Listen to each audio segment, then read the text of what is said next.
Энэхүү нэвтрүүлгийг тань зориулан Joyce Meyer-ийн үйлчлэлийн хамтрагч болон тэрний найз нөхдөс нь хүргэж байна.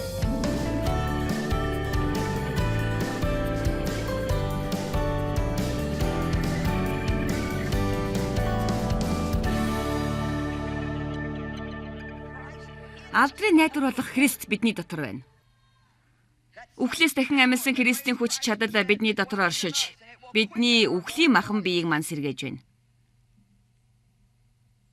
Энэ бол итгэлийн тухай ярьж байгаа хэрэг. Би танарт нэг зүйлийг хэлье. Энэ бол аялал, хүн бүрийн явж чадах тийм л аялал. Бурхны ивэл нэгүсэл хэмжээ хязгаартай юм биш ээ. Тэр өчүүхэн жижиг хэсгийг сонгож аваад онцгой зүйлийг хийдэг юм биш. Бидний хүн нэг бүрээр дамжуулан тэр онцгой ажлуудаа хийдэг. Хэн нэгний хийсэн ажил нь нөгөөгөөсөө илүү агуу биш. Бурхан таныг өөрийнхөө ертөнцид хийгээч гэж хэлсэн тэр л зүйлийг та хийж байгаа бол агуу зүйлийг хийж байгаа. Амин. Гэхдээ би залбирал болон итгэлийн талаар ярихыг хүсэж байна. Итгэлийн төлөө залбирах нь ямар чухал юм бэ? Тиймээс би дэвтэртээ ариун сүнсээр өдөрдүүлж залбир, ариун сүнс таныг удирдах байгаа гэдэгт итгэлтэй бай гэж бичсэн. Гэтэл миний компьютер дээр алдаа заагаад болдоггүй. Харин миний хувьд ямар нэгэн алдаа байхгүй гэж санагдаж байлаа. Энд юу байгаа юм бэ? Буруу юу байгаа юм? Юу болчих вэ? Тэгэд би дахиад харлаа. Заримдаа компьютерд биднээс илүү ухаантай байдаг шүү дээ. Ариун сүнсээр өдөрдүүлж залбир. Тэгээд эндээ итгэлтэй бай гэж бичсэн боловч үнэндээ бол харин нэг л өдөр та итгэлтэй болсон байх болно гэж бичжээ. Ойлгож байна уу? Та нар ч гэсэн энийг ойлгохгүй л шүү дээ. Тэгэхээр ямар алдаа байгааг та харж байна уу? Хэрвээ та итгэлтэй байхын төлөө залбирч байгаа бол итгэлтэй байгаа гэдэгт итгэх хэрэгтэй болж байгаа юм. Тийм ээ, хэрвээ бүхнийг хийх чадaltaй бурханд хандан би итгэлтэй баймаар байна гэж залбирч байгаа бол би итгэлтэй байх болно биш, харин би итгэлтэй байна гэж хэлэх болно.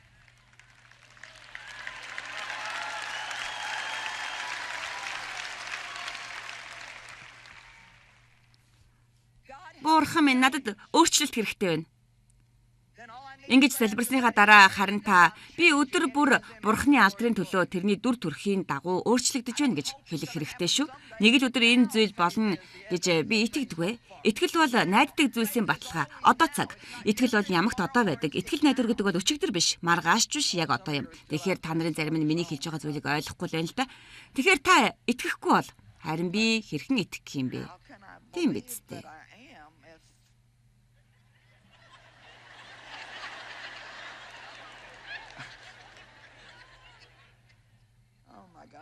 Бурхан минь, би гэр дотроо ийш тийш алхалж, би Христийн зөвхт байдлын дотор байна уу гэж хэдэн мянган удаа хэлснийг та нар юу гэх вэ? Би өөрийгөө буруутгаагүй, би өөрийгөө шүүж байгаа ч юм биш.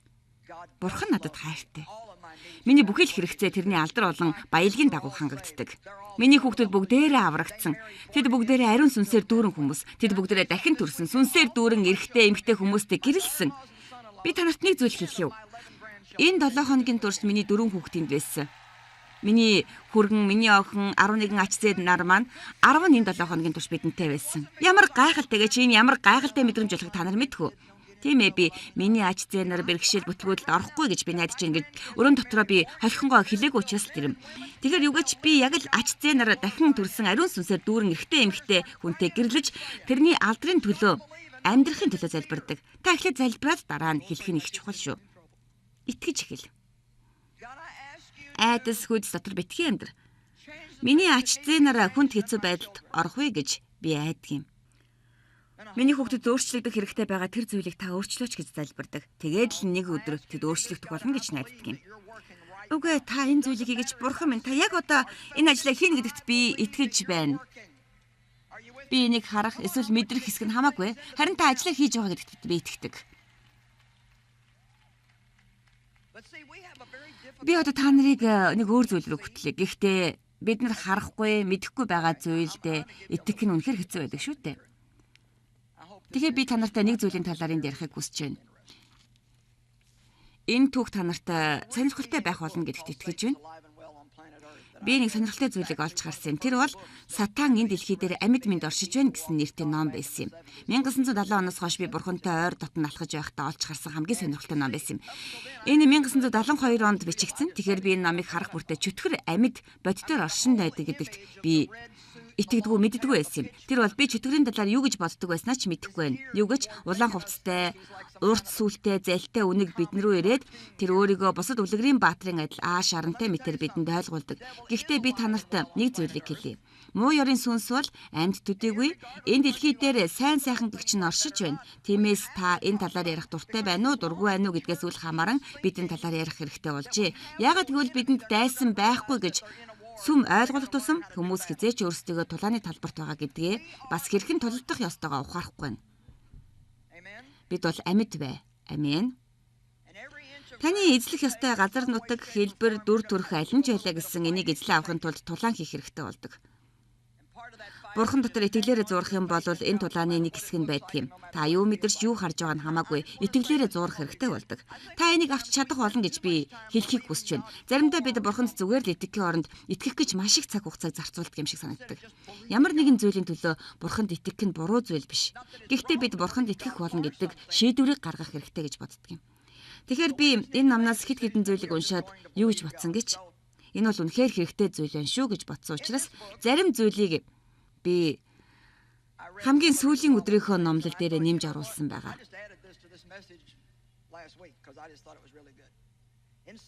За 1704 онд иргэ очицгоё.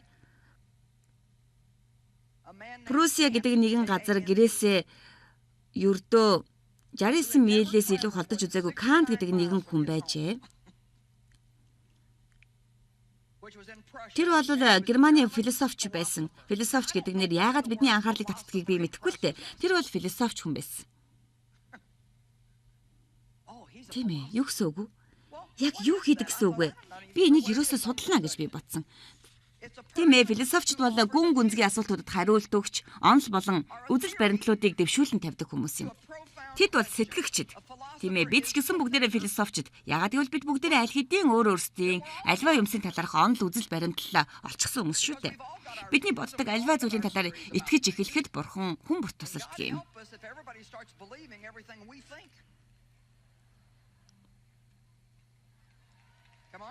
За альвэ? Энэ бол байгаль дэлхий, амьдралын утга учир, өвөрмөц үзэл баримтлалын судлал бөгөөд учир шалтгааныг олж тайлбарладаг хүү юм. Бурхан минь, энэ бүр айдас үргэлжлээ шүү. Залуучуудаа хэрвээ надад цаг байдаг бол би учир шалтгааны асуудлын талаар хэд хэдэн бичээсийг та нарт үзүүлэх юмсан. Өөрийн ойлголтондоо битгий түшгэл бүх арга замаараа тэрэнд найд. Тэр чиний замыг чиглүүлэх болно. Бас би 1 Коринт 2:2 дээр бичигдсэн байгаа Илч Пүүлийн хэлсэн үгэнд их дуртай. Юугээр Пүүл бол маш их ухаалаг нэгэн байсныг бид Библиэд судлах тэр судлал хийх юм бол харах болно. Тэр бол боловсралтай. Магадгүй тэр бриллиант нэгэн гэж тооцогдож байсан байх. Тэр залуу ямар нэгэн зүйл бодсон болоод л энийг хэлсэн гэдэг дээр би мөр эзэхэд ч бэлэн байна. 1 Коринт 2:2 За энэ дэр хэлэхдээ учир нь та нарын дунд би сүнс Иесуст болон цовдлогдсон тэрнээс өөр ямар ч зүйлийг мэдэхгүй байхаар шийдсэн юм. Би энэ үгэнд дуртай. Олон юмны учрыг олох гэж хичээхэ боли зүгээр л итгэцгээе.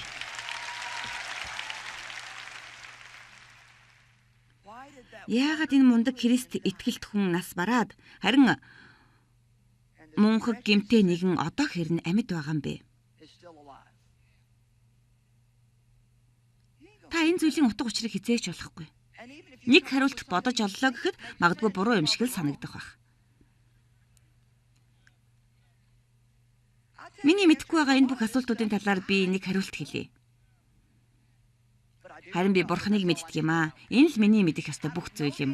Эдгээр асуултуудын хариултыг би мэдэхгүй. Яагаад гэвэл би мэдэхгүй. Яагаад юм байгаа гэж би мэдэхгүй. Харин миний мэддэг зүйл бол бурхан юм. Тэр надад хайртай гэдгийг би мэднэ. Би тэрэнд хайртай гэдгээ мэднэ. Би тэрнтэй хамт мөнхөд байна гэдгээ мэднэ. Надад эндүү гайхамшигтай байгаа эдгээр зүйлсийн талаар би учрыг олох гэж өөрийгөө зовохгүй. Би энийг мэддэг ч гэж магад эсвэл мэдгүй ч гэж магад би яг мэдэхгүй байна. Нэг үвэл бурхан гайхамшигт дуртай. Би сайхан гайхамшигт дуртай. Тиймээс би өөрийнхөө дотор бурханы дүр төрхийг байлгахаар шийдсэн юм. Бид бүгдээрээ л гайхамшигт дуртай үсттэй.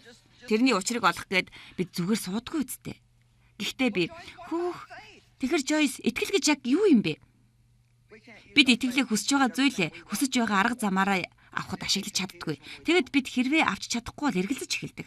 Хүсэж байгаа зүйлдээ бид итгэх ёстой. Хэрвээ тэрнийг авч чадахгүй байсан ч итгэсээр л байх ёстой. Та нар намайг сонсож байна уу? Бид бүгдээрээ хүсэж байгаа зүйлдээ итгэх хэрэгтэй гэж хэллээ. Бид хамгийн сайн итгэдэг. Би нэг зүйлдээ дуртай. Манай ажилтан Pastor Mike-д нэгэн хүн их хүнд хэцүү байдалтай байгаа тухай хэлжээ. Амлалтандаа хүрдэг агуу бурханд итгэх түн гэж тэр хэлсэн. Зайлвэ, ямар сайхан хэрэг үү? Агуу бурханд итгэх түн. Тэрний амлалтуудыг ав. Би нэг зүйлд цаг үргэлж итгэдэг бөгөөд хязгаарлагдмал мэдлэг оюун дотроо бурхан миний төлөө хамгийн сайхныг хийнэ гэж итгэдэг. Харин би та нарт нэг зүйлийг хэлье. Ингэж хэлэх бүртээ би амар тайвныг авдаг. Бурханд итгэлтэй байна гэдг нь ямар гайхамшигтай зүйл юм бэ? Зайлвэ, та нарын зарим нэгэнд амралт хэрэгтэй байна уу? Зайлв. Ямар намж юм байна вэ? Альвэ, та нар надаас айгаад байгаа юм уу? Эсвэл та нараа хэрэгс хэтэрсэн нэг зүйлийн талаар бодоод байгаа юм уугүй юу? Энэ нь яг л тэгэхээр би харахгүй байгаа, мэдрэхгүй байгаа зүйлдээ яаж итгэх юм бэ? Би зүгээр л амьдарч өөр юуны ч талаар бодох ёсгүй юм байна, тийм үү гэж та асуух гээд байна уу? Би бурхантай хамт мөнхөд байх юм байна гэдгээ л мэдэж авснаас хойш зарим зүйлийн талаар ойлгосон ч бай, ойлгоогүй ч бай хамаагүй юм байна. Тийм үү?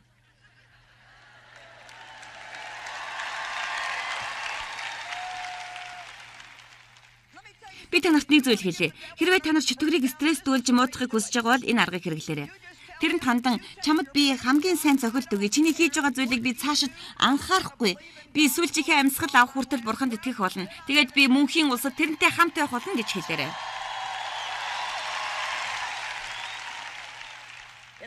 Хэрвээ би бурханаас хүсэж байгаа зүйлээ авбал итгэх болно. Хүсэж байгаа зүйлээ авахгүй байсан ч итгэсээр байх болно. Учир нь миний мэдэхгүй ямар нэгэн зүйлийг тэр мэдэж байгаа гэж би итгэдэг. Тийм ээ, ямар ч зүйл болсон би итгэсээр байх болно. Зайлвэ, чуулган. Бид өсөх ёстой. Бид одоо улцгнаж, нялцгансан, няраа итгэгчд байха болох хэрэгтэй. Сэлмээ охтон. Тийм ээ. Эзэн минь надад туслаач.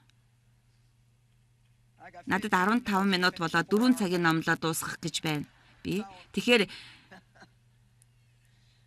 энэ Кант гэдэг хүн бол бидний ойлгохгүй байгаа нэгэн зүйлийг бидэнд хэлхийг хүссэн хүн юм. Тэр бол философч байсан. Кантийн гаргасан үзэл санаа нь өнөөгийн соёл иргэн шилтэй нийгэмд ч гэсэн нөлөө үзүүлсээр л байгаа юм. Хүн төрлөختөн аливаа зүйлийг хүлээн авахдаа 5 мэдрэхүүгээр хүлээж авдаг гэжээ. Өөрөөр хэлбэл альва харахгүй, үнэрлэхгүй, хүрэхгүй, амтлахгүй, мөн сонсохгүй байгаа бол тухайн зүйл бодит байх боломжгүй гэж үзэж. Харин би энд хүмүүсийг бурханд итгээрэй, тэрний хэлж байгаа үгэнд итгээрэй гэж ятгах байна.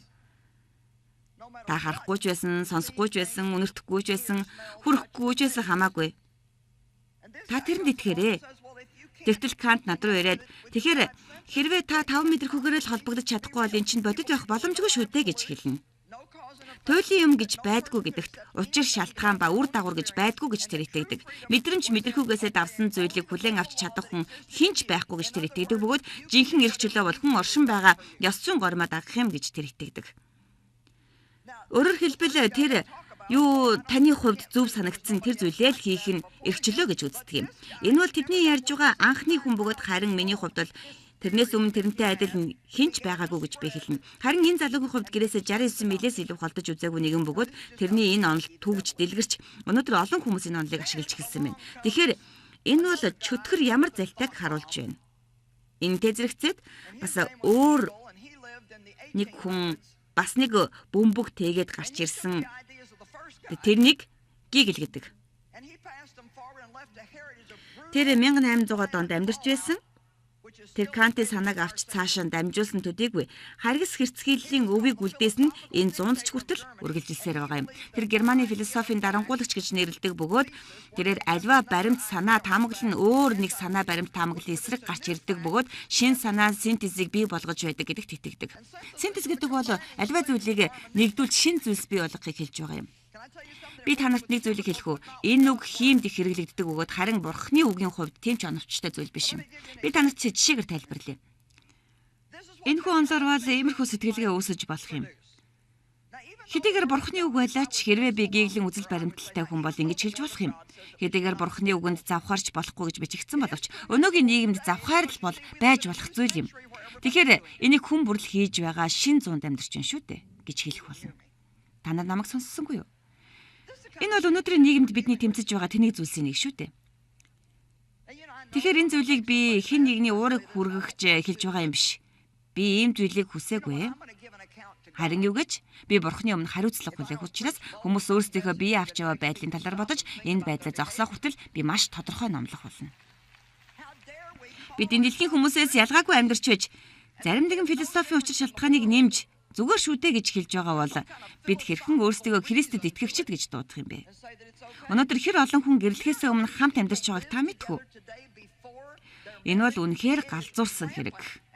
Юу гэж тэд энэ байдлаасаа ичихгүй байна. Тэд үнэндээ энэ байдлаа тоохгүй байна. Энэ байдал зүгээр л нэг байдаг л энгийн өдөр тутмын зүйл болчихсон юм. Тэгэхээр ямар төрлийн сэтгэлгээ орж ирээд баг багаар хүлээн зөвшөөрөгдөд тэрж байтугай энэ талаар чуулган мэдхээ байх хүртэл хүлээн зөвшөөрөгдөд байна. Энэ зүйл л өнөөдөр хамгийн их асуудал болоод байна.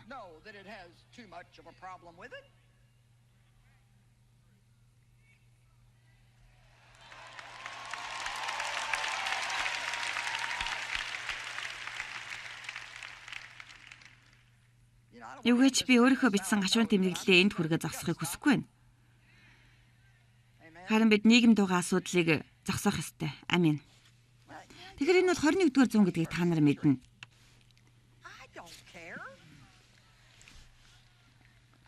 Гэхдээ надад 50-р зуун байсан ч хамаагүй. Бурхан бол өөрчлөгдөшгүй. Тэрний үг бол хизээч өөрчлөгдөшгүй. Бид хичнээн орчин үеийн байх нь надад хамаагүй. Тэгэхээр бид үйлчлэлийнхээ зарим зүйлсийг өөрчилдөг. Бид тайзны харагдах байдлыг өөрчилсөн. Би өөр хувц өмссөн хүмүүс залуу хүмүүсийг илүү их авчрахын тулд бид хөгжим рүү дуугаа илүү сольж шинчилсэн. Гэхдээ би танарт нэг зүйлийг хэлхийг хүсэж байгаа. Тэр үгийг би хамгийн ихэнд ч гэсэн хэлсэн. Бид хүсэж байгаагаараа альва зүйлийг өөрчилж болно. Бид номлолоо өөрчилж чаддаггүй. Бид ёс суртахуун үнд зүйлээ өөрчилж чаддаггүй. Танд сайн мэдээг хүргэхийн тулд би арга хэрэгслээ өөрчлөх болно. Тиймээс хүн бүр хүлээ авч чадна. Харин би хизээч баримталдаг ёс суртахуунаа энэ дэлхийтэйгээ нийцүүлэн өөрчилж чадахгүй гэж би Бурханд хандан залбирдаг юм.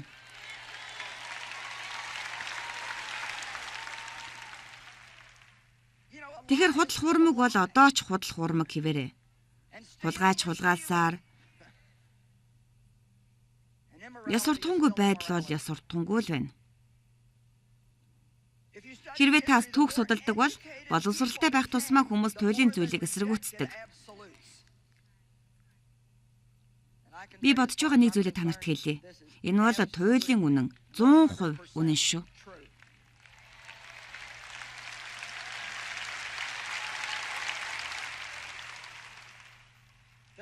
Энэ бол миний амьдралын үндэс суурь. Юуны төлөө амьдрах вэ? Тэрнийхээ төлөө бид шийдвэр гаргах хэрэгтэй.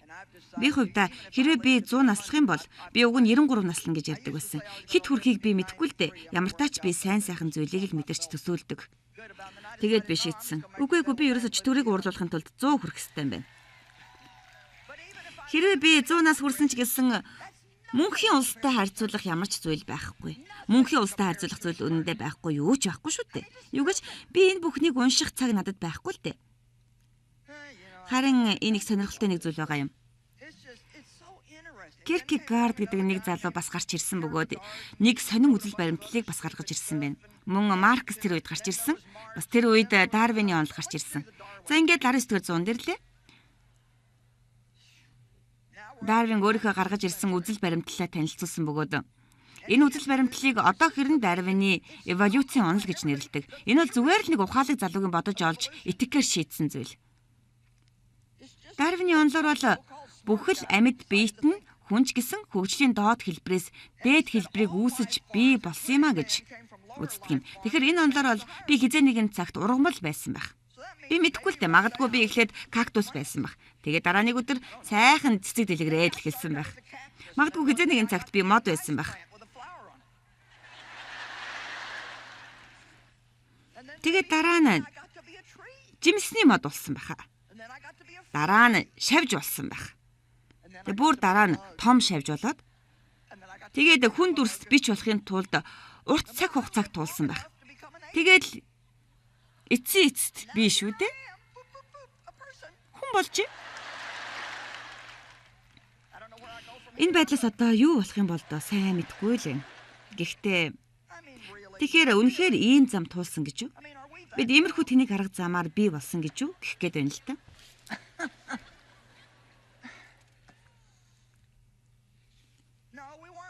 Гүй бид бурхнаар бүтээгдэгүйсэн бол бид энгийн нэгэн доод хэлбэрээс хувьсаж бий болсон бол хамгийн доод хэлбэр нь хэрвээ хүн амьтнаас үүсэлтэй юм бол магадгүй амьтантайгаа адилхан үйлдэл хийх байх. Хэрвээ надад онцгой зориг, хувь тавилан байхгүй бол амьдрал надад ямар ч утга учиргүй байхсан. Энэ номон дээр энэ талаар бичжээ. Надад их таалагдж байна. Энэ нь ихэнхдээ ёс бус эмх замраагүй байдал болон цөхрөл рүү хөтөлдөг гэжээ. Бидний сонсож байгаа энэ эмх замраагүй гэдэг үг нь өнөөдөр хаасайгүй байна. Өнөөдөр хүүхдүүд сургууль дээр бэлгийн боловсролын талаар зөв мэдлэг олж авах ёстой. Хэрвээ бид нар Христ дотор хинбэ гэдгээ мэддэгсэн бол эмх замраагүй байдалд орохгүй л байх гэсэн. Хэрвээ би Христ дотор хинбэ гэдгээ мэддэг бол би эргэлдэж тэнэгэлзэхгүй байх байсан юм. Чөтгөрийн үйлдэлсэн ажил болох энэ бүх худал хуурмгууд бидний амьдрал цаг хугацааны туршид байсаар байна. Энэ асуудал бол өнөөдрийн нийгмийн гол буруу зүйл нь болсоор байгаа юм. Энэ бол өнөөгийн нийгмийн хамгийн гол асуудал нь. Ийм л учраас хүмүүс бие биенийг алж эмэгтэйчүүд хүчирхийлэлд өртөрж олон асуудлууд болсоор байна.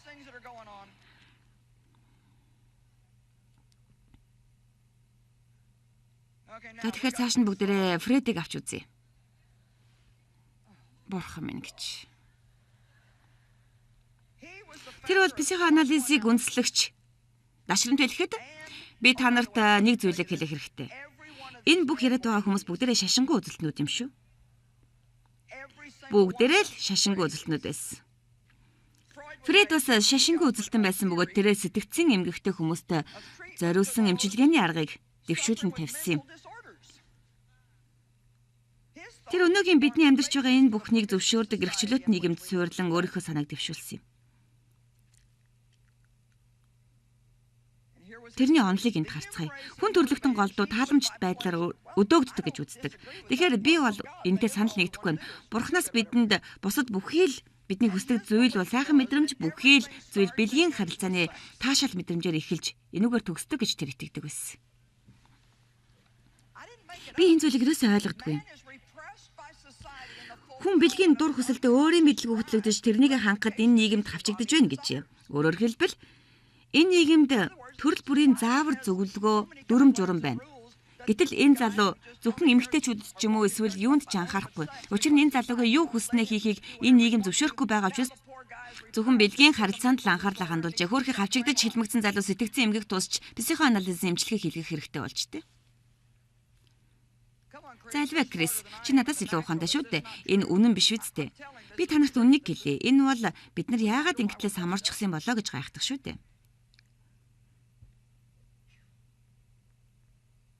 Өнөөдөр та нар зурагтай хараад л энэ талаар ойлгох болно. Юу гэхээр 2 минут болоод л орд ирний талаар гаргадаг. Ийм зүйл гаргадаггүй телевизийн нэвтрүүлэг бараг та нар олохгүй дээ. Энэ үнэхээр бөөлж зүтгэмар. Үнэхээр дургүй хөргмээр зүйл. Тэгсэн хэрнээ энэ хүмүүс мэрэгжилтнүүд өнөөдөр хүмүүс яагаад бие биенээ алж устгаж яагаад хүчирхийлэл газар авч хүүхдүүд сургууль дээр амиах орлоод байгаагийн учрыг олох гэж хичээж